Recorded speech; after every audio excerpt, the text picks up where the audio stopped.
জোরে বলো কি রান্না করবে? তোমার রান্না করে আমি বসি এখানে, তোমার রান্না করে না দাঁত ফাত ভেঙে দাও, বুঝলে তো? আরে দেয়াল পেন্টিং করেছো? সারাক্ষণ ঘরে বসে খেলা করে। আমি হাঁসটা কত কষ্ট করে আমার কাকা ছেলেকে নিয়ে ধরেছি। তো বন্ধুরা রান্না করার সময় দেখাচ্ছি। এদিকে এদিকে এদিকে এদিকে। মন খারাপ? হ্যাঁ, মন খারাপ করো না মা, আমি তো আছি তোমার সাথে। এই দেখ, এদিকে তাকাও, এদিকে তাকাও, এদিকে তাকাও, এদিকে তাকাও। তুমি শুয়ে পড়েছো কেন মা? তো আজকে আর ওগুলো করা যাবে না মা। আজকে হচ্ছে হাঁসটাকে নিয়ে বাজার থেকে কাটাকুটি করে নিয়ে আসবো। আর কত সুন্দর দেখতে, দেখেছো? চীনা হাঁস, এটাকে বলা হয় চীনা হাঁস। বাংলাদেশ থেকে যারা ভিডিও দেখছেন, আপনাদের ওখানে কি বলে জানি না, এটাকে চীনা হাঁস বলে আমাদের এখানে। হাঁসটা ক্যামেরাতে ছোট দেখাচ্ছে, অনেকটা পরিমাণে বড় হাঁস। তো কাটাকুটি করে নিয়ে এসে রান্না করার সময় আমি অবশ্যই আপনাদেরকে দেখাবো। আর সোনামা খাবে। আর বাড়িতে বোন এসছে বলে হাঁসটা হচ্ছে মানে আজকে বাড়িতে কাটবো, না হলে বিক্রি করে দিতাম পরে। হ্যাঁ, কি আছে? খিদে পেয়েছে?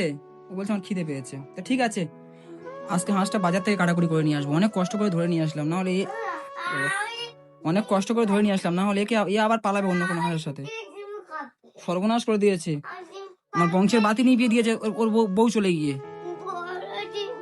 হ্যাঁ হ্যাঁ হ্যাঁ, কি যে মা? না, ওটা ডিম নেই, ওটা ডিম নেই, ওটা ডিম নেই, ওটা ছেলে হাঁস ওটা। হ্যাঁ, শোনো, আমার হাঁসটাকে ভয় পাচ্ছে না এই জন্য, কারণ আমাদের বাড়ির হাঁস। কি হয়েছে? ওটা ছেলে হাঁস না মা? ও বাবা, তুমি বাড়ি হাঁস দেখে। আর এখানে এগুলো কি রে মা? কি করেছো ঘরটা? এগুলো কি? হ্যাঁ, জোরে বলো কি রান্না করবে?